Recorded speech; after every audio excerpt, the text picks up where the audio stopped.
So you are the founder of Geospatial Equity Tech and also the founder of AfriTech Fellowship. Tell us why that was important for you to start. I started first with Geospatial Architect. The idea was to provide consulting services that exist at the intersection of GIS, geospatial technology, and equity, and also offer services around capacity building for GIS and equity. And I wanted my target audience for my business to be organization or individuals who were helping elevate unheard community forces, especially in the conservation space. So that was my target audience for the consulting business. And I offer GIS services and I help people think about GIS products with the um, EDIB lens, equity, diversity, inclusion, and belonging lens. I wanted to provide this service because it was very apparent that there was a gap in the industry in that space. And for context, I also specialize in leadership training and EDIB as part of my graduate research. And when I discovered GIS, it felt like a perfect intersection to have this like two skill set merged as one. Then AfriTech actually has been a decade long dream that has morphed over the years.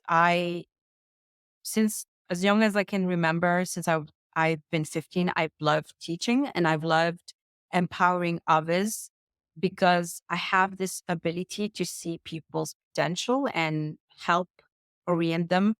Um, as my all my good friends would say, I have this ability to push people out of their comfort zone and to challenge them to do things outside of their comfort zone. So the AfriTech Fellowship, which is a fellowship program for women in STEAM, science, technology, engineering, arts, and mathematics, offers this fellowship experience over 6 months that focuses on four core themes, which is project management, inclusive leadership, geospatial technology, and wellness. And this was my way of giving back to the community um, locally. Did I answer your question? I'm not sure. Did I? Nice. Yeah. No, you did. You did. No, you did. I thought it was an interesting decision and a pretty cool decision. So for woman, you have X in there in place of the A where it would have man. What was the decision for that? Yes. So historically, the term women and feminism in general was centered around white feminism. And we also exclude transgender from feminism, the feminism discourse. And I wanted AfriTech to be a safe space for transgender women and for Black women and women, Black and Brown women that are here. And that was very important given the local context. We've been having some very strong LGBTQ plus discourse here over the last few years. And it, that was one thing that it was important for me to make it clear that this was a safe space for transgender women and the LGBTQ plus community because we label ourselves as a safe space and it has to be a safe space for all identities. So that was why I included the X in women. Secondly, there I have met a lot of women in Mauritius who are in essence feminist and who don't want to classify themselves as feminist because they see it as a stick that has been used to beat other women.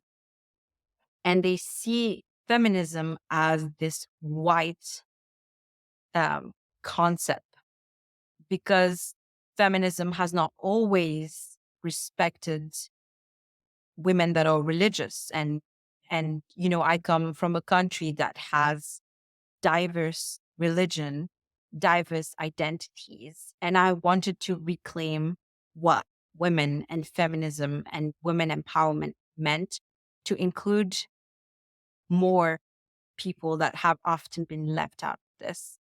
And that has started for me since I did my master's thesis on leadership research. And I discovered Black feminist thought. And that is really something that's triggered me to want to think about feminism in a more inclusive way. And this is what triggered me to have X in the Women.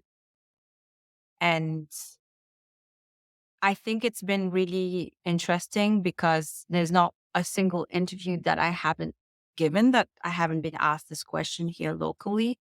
And that is, for me, very important because we have erased so many voices in communities around the world.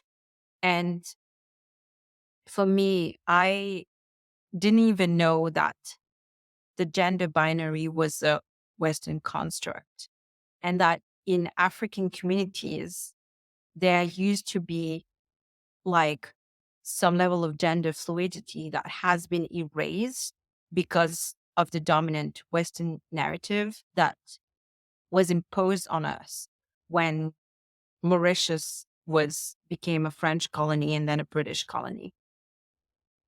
It was a long answer to your very short question, but Oh, I it's a hope good it. no, Yeah. it's a good answer, yeah. So that the reason why it's there.